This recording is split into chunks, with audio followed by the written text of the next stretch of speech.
This is Commercial Transformation, the podcast exploring how modern businesses redesign their commercial systems to scale, adapt, and perform.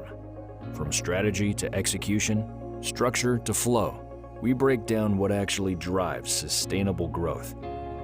Produced by B10.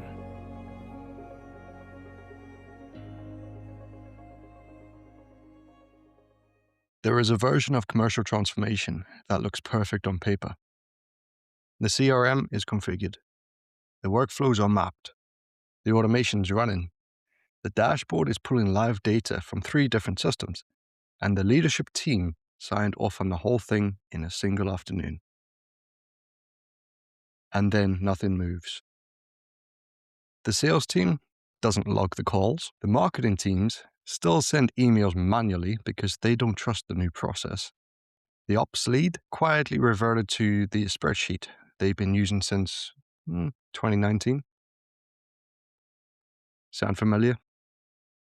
That's not a technology failure. That's not a process failure. That's a human failure. And the difference matters enormously. Welcome back to Commercial Transformation. I'm Aiden, the Managing Director of B10. Today we're going somewhere that a lot of consultancies generally don't want to go because it doesn't come packaged neatly in a slide deck. We're talking about the human side of commercial change, what actually stops organizations from transforming, why smart people resist the right things, and what it actually takes to move a business, not just reconfigure it. Let's start with a somewhat uncomfortable truth. Most commercial transformation projects don't fail because of technology. They don't fail because the strategy was wrong. And they don't fail because of the budget. They fail because organizations underestimate the degree to which their people are emotionally invested in the existing system, even when that system is clearly broken. McKinsey have consistently found that around 70% of large-scale transformation programs fail to meet their objectives. Prosky, who are one of the more respected research bodies on change management, put organizational resistance as the number 1 barrier, ahead of lack of resources, ahead of unclear strategy, and even ahead of poor technology choices. 70%. Let that sit for a moment. Now, here's where I think the conversation usually goes.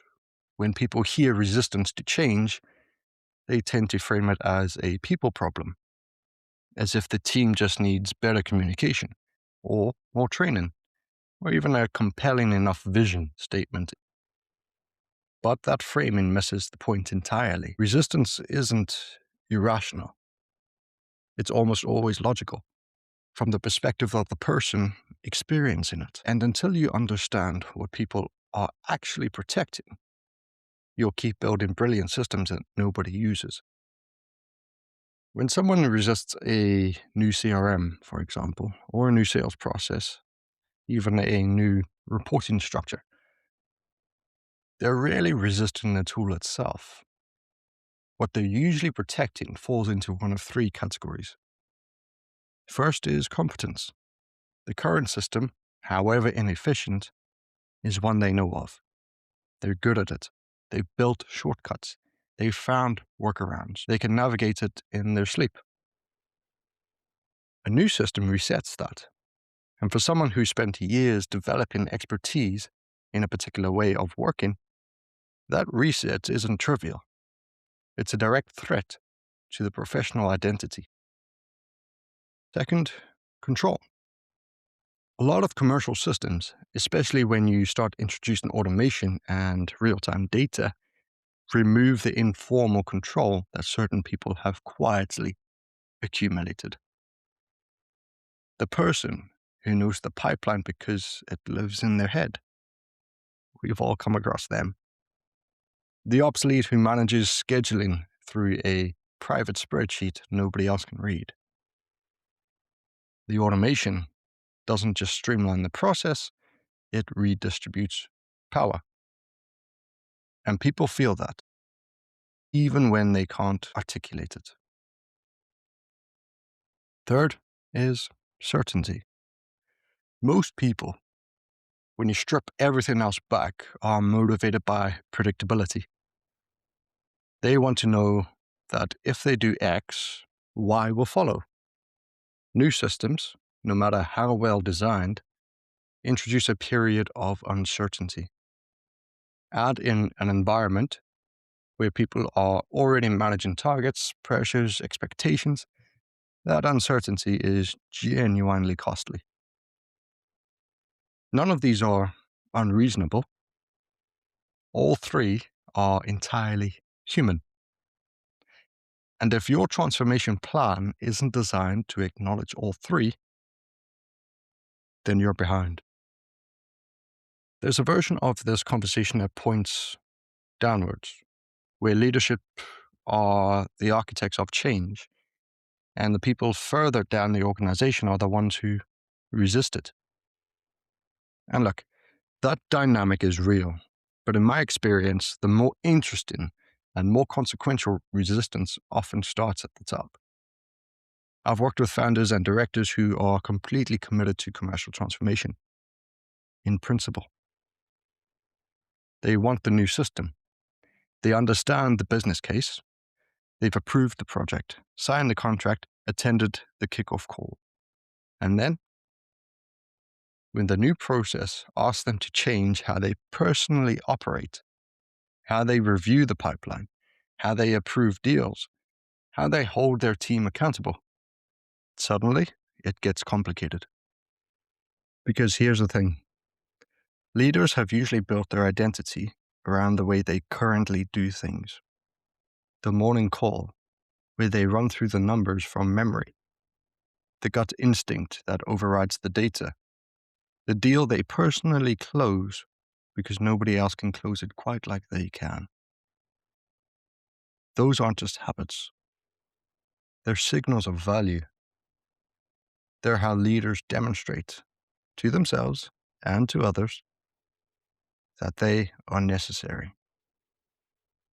A well-designed commercial system, almost by definition, reduces the dependency on individual heroics. It systematizes what was previously ad hoc. It makes the invisible visible. It creates accountability where there was previously ambiguity. And for some leaders, that's genuinely uncomfortable. Not because they're bad leaders, but because they're human. The organizations that transform successfully are the ones where leadership doesn't just commission the change. They model it. They visibly adapt their own behavior. They hold themselves to the new standard before they hold anyone else to it. The most powerful change signal an organization can send, and it costs nothing except ego. If I had to identify the single most common place where commercial transformation stalls, it's not the front line. It's not even the C-suite. It's the middle layer. Team leads, senior manager, department heads. The people who sit between strategy and execution, and whether consciously or not, act as the gatekeepers to both. This isn't a criticism. The middle layer in most organizations is stretched. They're accountable upward for results and accountable downward for their team's performance. They're managing workloads, managing personalities, managing expectations, often with very little structural support. And when a transformation program arrives, it lands on top of all of that. Not instead of it, on top of it. So, what tends to happen? The new system gets installed, the training gets delivered, and the middle layer quietly makes a decision, usually subconsciously, about how much of their energy they're going to invest in making this work. And if the answer is not much, the system starts to drift. Workarounds emerge, the reporting becomes inconsistent, the data loses integrity. And then 6 months later, the leadership team are asking why the transformation hasn't delivered. The fix isn't more training. The fix is redesigning how transformation lands in the middle of the organization. It means giving middle managers genuine ownership, not just task ownership, but outcome ownership. It means building their credibility with the new system, not just their competency. It means making the change feel like something that serves them, not something being done to them. The difference between those two things, done with versus done to, is where most transformation projects either survive or collapse.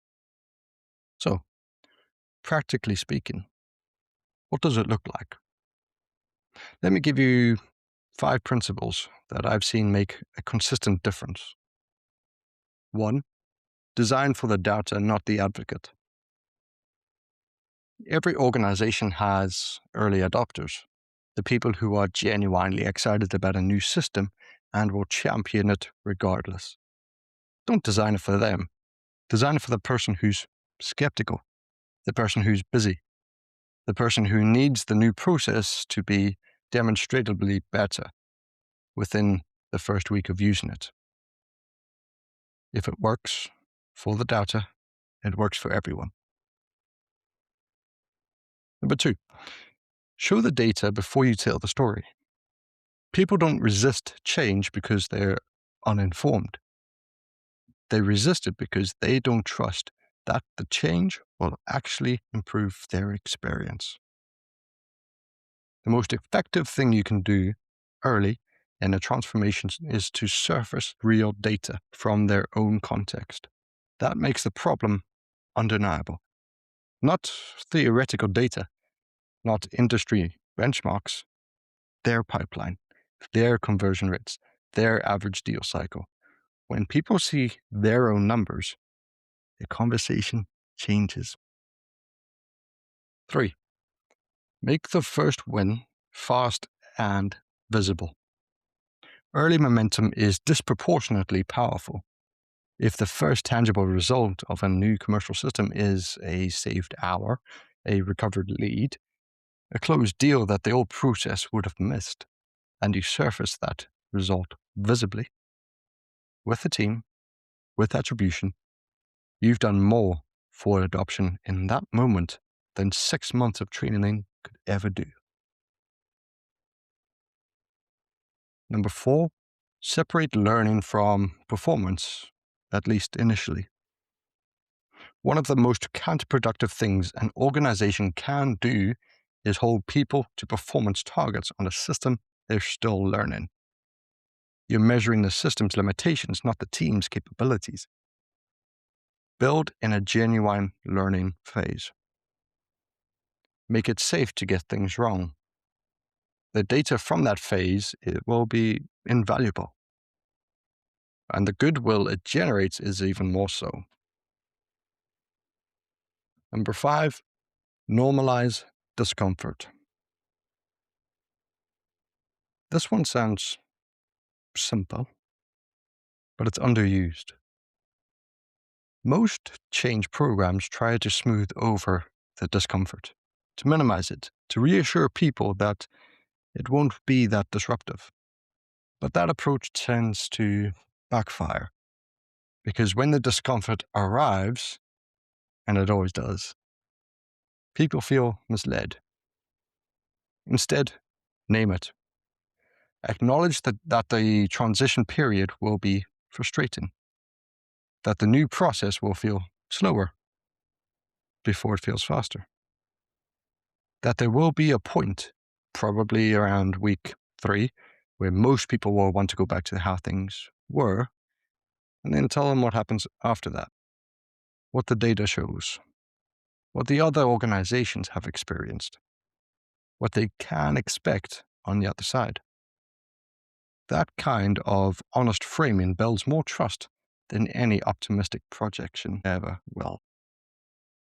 I want to spend a moment on something that doesn't always get discussed in commercial transformation conversations: the actual financial cost of getting the human side wrong, because this is often framed as a soft issue. Culture, morale, change management, the kind of thing that gets a polite nod in the boardroom before everyone moves onto the real numbers. But here's what the real numbers look like. When a CRM is implemented and the team doesn't adopt it properly, you don't just lose the investment in the platform, you lose the data integrity, which means your pipeline forecast becomes unreliable. Your marketing attribution breaks. You can't identify which campaigns are actually converting, so you're spending blind. Your onboarding sequences are firing based on the incomplete information. Your renewals are at risk because nobody's tracking the account health. That's not soft cost. That's a direct compounding hit to revenue performance. And most organizations don't connect the dots back to the adoption failure that caused it. Gallup's research on employee engagement consistently finds that low engagement costs organizations somewhere in the region of 34% of an employee's annual salary in lost productivity. Now, not all of that is attributable to poorly managed change, but when you layer a transformation that lands badly on top of an already disengaged workforce, you're not just managing underperformance, you're actually actively accelerating it. The organizations that treat the human side of transformation as a commercial priority, not a HR priority, not a communications priority, a commercial priority, are the ones that see their transformation ROI actually materialize. The rest build excellent systems that quietly underperform. I'm going to share how we think about this at B10, not as a sales pitch, but because I think it illustrates a fundamentally different way of approaching transformation. Most commercial consultancies are in the business of recommendations. They audit, they diagnose, they produce reports with a clear set of actions, and then they hand it over. What happens after that handover is, in most cases, not their problem. The flaw in that model isn't the quality of the recommendations.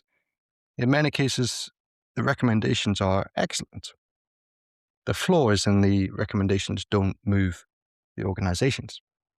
Implementation does. And implementation, real implementation, is almost entirely a human problem. At B10, we build and run complete commercial engines. That means we're in the organization during the messy middle, the period between here's what we're doing and this is now how we're going to operate. We're there when the CRM configuration surfaces an assumption that nobody had examined. We're there when the first automated workflow breaks because the underlying data wasn't clean. We're there when the sales director decides 2 weeks in that the new pipeline stages don't reflect how they actually sell. Being present for that, having the structural knowledge and operational relationship to adapt in real time, is what separates transformation that sticks from transformation that doesn't. We don't just hand over a blueprint. We build it with you, and we stay until it runs. That's not a differentiator we arrived at by accident. It's the direct result of watching too many perfectly designed systems fail because nobody was in the room when the human problems started. Here's what I want to leave you. Commercial transformation is not a technology project dressed up as a business strategy. It's a human project that uses technology as a mechanism. The organizations that understand it, the ones that invest as much in how change lands as they're doing what they're changing, Those are the ones that close the gap between strategy and execution. The ones that don't spend a lot of money arriving back where they started, just with a more expensive set of tools. And if you're currently mid-transformation and something isn't moving the way it should be, it's worth asking a simple question. What are the people in the system actually protecting? Because that answer, more than any of the technical diagnosis, would tell you where to look next. If that conversation would be useful, whether you're at the start of a transformation or in the middle of one, or trying to understand why a previous one didn't deliver, I'm genuinely open to having it. No deck, no pitch, just a structured conversation about your commercial system and where the friction is. You can find B10 at b10hub, b10hub.com, or connect with me directly on LinkedIn, Aiden Boyd, AIDENBOYD. Thanks for listening. I'll see you on the next one. You've been listening to Commercial Transformation, produced by B10. If this episode was useful, follow the podcast for future conversations on building better commercial systems.